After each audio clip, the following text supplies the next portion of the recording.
جايب لك في الفيديو ده الخلاصه من الالف للياء في شراء عربيه مستعمله. وانت بتشتري عربيه مستعمله شوف الفيديو ده كويس او احفظه عندك عشان لما تيجي تشتري عربيه مستعمله تبقى انت عارف كل خطوه تعمل ايه بالظبط. موضوع شراء المستعمل يعني هو الاخطر والاهم، لان 90% مننا بيشتري عربيات مستعمله، و90% من اللي بيشتروا عربيات مستعمله ما عندهمش الخبره الكافيه للشراء. الناس وهي بتشتري بيبقى قدامها 3 حلول: يشتري بخبرته البسيطه ويقع فريسه للتجار، يشتري من حد معرفه وممكن برضه يلبس في الحيط، ياخد فني معاه او صنايعي وممكن يبيعه. طيب نعمل ايه؟ انت مفروض تعتمد على نفسك. طبعا مش هتعتمد على نفسك الاعتماد الكلي، انت لازم تبقى عندك الخلفيه انت ازاي اصلا هتفحصها، ازاي هتبص على العربيه، تعمل ايه اصلا عشان خاطر تجيب العربيه دي اللي انت هتشتريها. قبل ما تشتريها انت العربيه دي اصلا مناسبه ليك ولا لا. اولا تحديد نوع العربيه قبل التنفيذ، يعني حدد احتياجاتك للعربيه. انت ممكن تجيب عربيه وبعد ما تركبها وبعد ما تشتريها وتركبها تبص تلاقي العربيه مش مناسبه ليك. فالاول تشوف حد معاه نفس نوع العربيه اللي انت عايزها، تركبها وتشوفها مناسبه ليك ولا لا. يعني تقرر انت عايز عربيه هاتشباك ولا عربيه سيدان ولا عربيه اس يو في. وبعد كده هتحدد الفئه السعريه. انت معاك مثلا 450 الف جنيه، يبقى تدور في السوق على العربيات المعروضه 470 480 460. ليه؟ علشان معظم اللي بيعرض عربيته بيعرضها وبيعلي عن ثمنها 10 و20 علشان خاطر حضرتك لما تروح هتفاصل معاه. لكن ما تروحش بال 450 تدور على عربيه ب 400، لا، دور بالاعلى من الفلوس اللي معاك علشان خاطر لما تروح تفاصل توصل للرقم اللي انت عايزه. تمام؟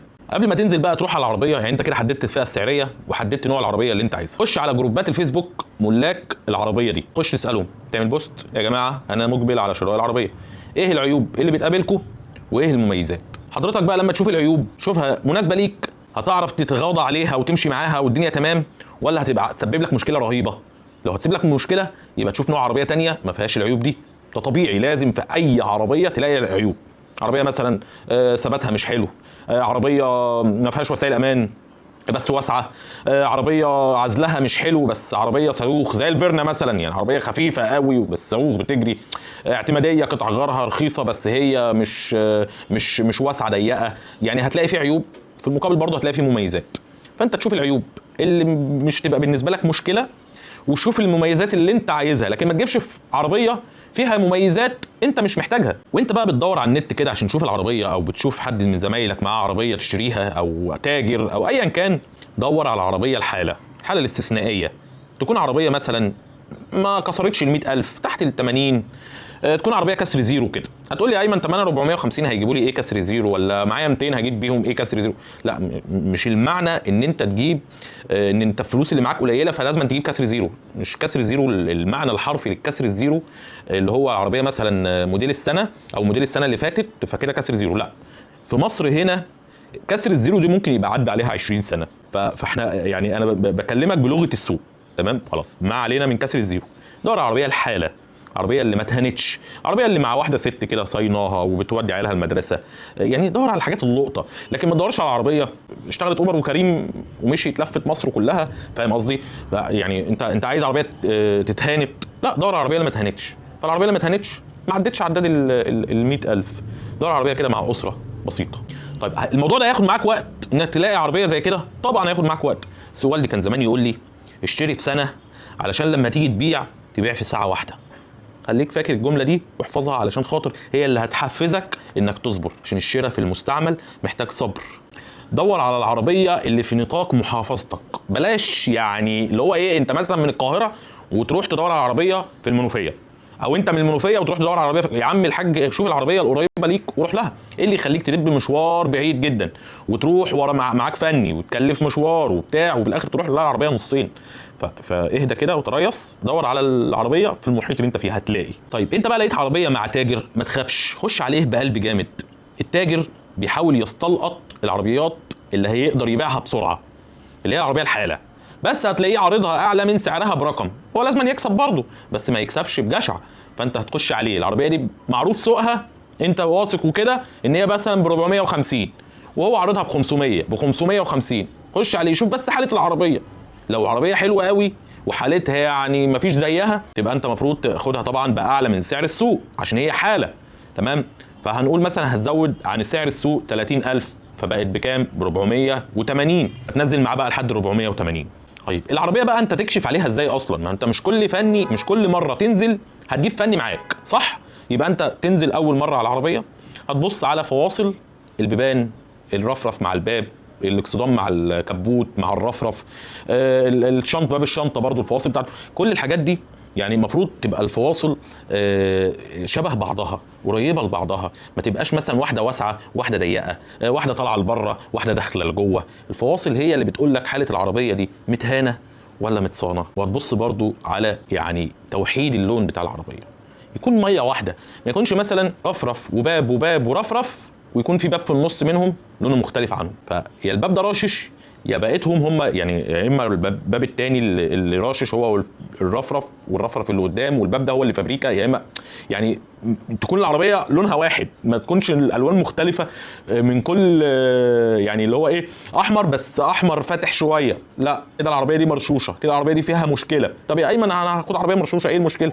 ما انت ظبط السعر، انا ما عنديش اي مشكله، بس انت ما تبقاش مثلا معلي عن سعرك 30 40 الف جنيه. العربيه احنا قلنا ب 450، انت بقى تروح تجيبها مثلا ب 480 ولا 490 علشان خاطر تجيبها فابريكا وعربيه متصانه وما اتهانتش وتبقى رشه، فلا خدها بسعرها، ما عنديش مشكله. عربيه رشه، ايه المشكله رشه؟ بس تبقى بسعرها، ما تبقاش بسعر الفابريكا طبعا، صح ولا ايه؟ دي حاجه. انت بقى بتدور مثلا على عربيه عداد يعني 30 40 الف 50 الف وعدى عليها كذا سنه. العربيه ال 30 الف و 50 الف والكلام ده بتكون زي ما بيقولوا ريحه الفابريكا فيها، عربيه كده كل زرايرها لسه بتلمع وجديده، كراسيها لسه يعني ما اتهنتش. اصل اللي بيقعد في العربيه بيقعد فيها وهو ماشي بيها بس، مش هيبات فيها ليل ونهار، مش عاملها اوضه نوم. ف 50 30 الف و50 الف دي ارقام مش جامده. تبص تلاقي الكراسي ممسوحه وملسوعه، زراير التكييف ممسوحه والطاره متاكله فده كده منزل من العداد.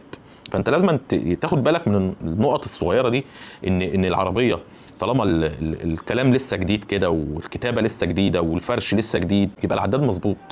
لكن متاكل بقى ومبين عليه التهالك والاستخدام وهي عداد 30 الف، لا طبعا ابعد عنها فورا. لقيتها دخنه بيضه يبقى المكنه دي فيها مشكله، ما تتعبش قلبك وشوف عربيه غيرها. لو لقيت بقى ان الزيوت والدنيا غرقانه زيت ويعني شحم هنا يبقى المكنه دي اتفكت 7000 مره وجواناتها كلها مش بتاعتها فمسربه زيت من كل حته، فابعد برضو عنها علشان هتوجع قلبك طالما انت عايز تجيب عربيه تصونك مش تهينك، لا مؤاخذه. عايزين بقى نبص في العفشه، هنزلك تحت ومرمطك تحت العربيه؟ يا عم بلاش، ما تنزلش تحت العربيه. انت هتركب الطاره كده وتجيب الطاره شمال وتخش شمال، لو طقطقت معاك يبقى كده عندك الكبالن فيها مشكله. يمين برضو كذلك الامر عشان الكبالن اليمين. هتمشي بالعربيه تشوف كده، تسمع الاصوات، ركز كده، خلي ودنك ودن موسيقيه كده، تسمع الاصوات كده، تشوف يعني في خبط، في رزع، في رجرجه. برضو بص يعني خلي صاحب العربيه كده يجيب لك الرخصه، ولو في توكيلات يجيبها لك، وبص على كل الكلام ده طبعا نشوف فيه اي مشكله ولا لا.